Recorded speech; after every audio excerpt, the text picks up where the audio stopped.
حضرت مولانا قاسم نانواتوی رحمۃ اللہ علیہ جو بانی دارالعلوم دیوبند تھے، تو ان کے خلاف انگریز نے گرفتاری کا حکم جاری کر دیا۔ لوگوں نے کہا کہ حضرت اب آپ کہیں چھپ جائیں، چونکہ آپ کے تو وارنٹ گرفتاری جاری ہو چکے۔ حضرت ایک جگہ چھپ گئے۔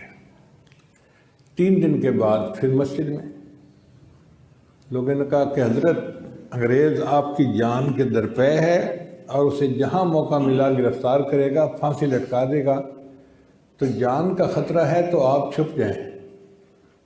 فرمایا کہ میں نے نبی علیہ السلام کی مبارک زندگی پہ نظر ڈالی تو مجھے غار ثور میں 3 دن کی روپوشی نظر آتی ہے۔ میں 3 دن روپوش رہا، اب میں باہر آ گیا ہوں، اگر پھانسی بھی لٹکائیں تو میں لٹک جاؤں گا، مگر عمل وہ کروں گا جو سنت کے مطابق ہوگا۔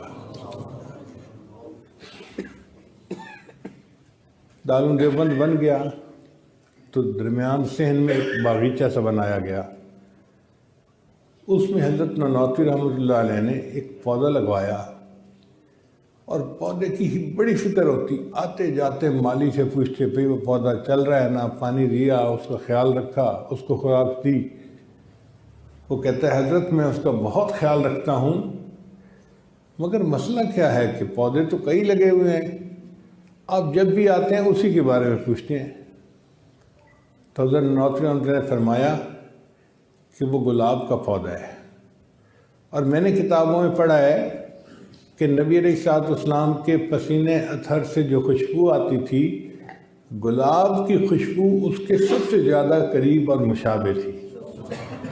تو میں نے یہ گلاب کا پودا اس لیے لگوایا کہ اس کی خوشبو کو سونگھ کے مجھے نبی علیہ السلام کا مبارک پسینہ یاد آیا کرے گا۔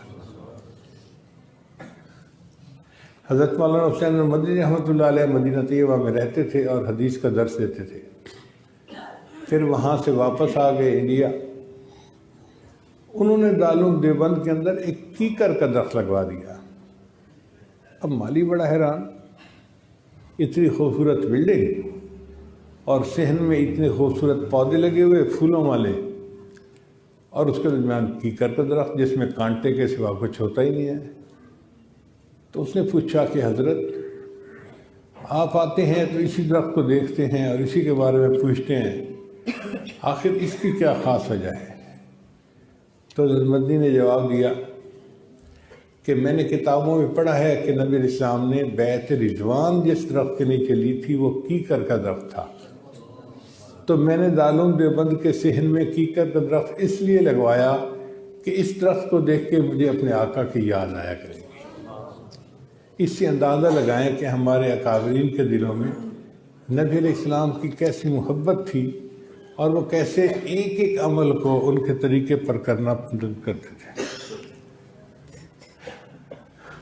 باعزید بستامی رحمۃ اللہ علیہ ہمارے سلسلے کے ایک بزرگ گزرے ہیں۔ ایک آدمی ان کی صحبت میں 20 سال رہا، بعض کتابوں میں 10 سال لکھا ہے، بعض میں 20 سال۔ تو 20 سال ان کے پاس رہا۔ پھر ایک دن کہنے لگا کہ حضرت مجھے اجازت دیں، میں واپس جاتا ہوں۔ تو پوچھا بھئی کیوں جاتے ہو؟ کہ جی میں تو آپ کی خدمت میں آیا تھا کہ میں رہوں گا تو آپ کی کوئی کرامات دیکھوں گا، اور 20 سال میں نے تو کوئی کرامت ہی نہیں دیکھی، اس لیے میں کہیں اور جاتا ہوں۔ انہوں نے فرمایا اچھا یہ بتاؤ کہ ان 20 سالوں میں آپ نے مجھے کوئی کام سنت کے خلاف کرتے ہوئے دیکھا ہے؟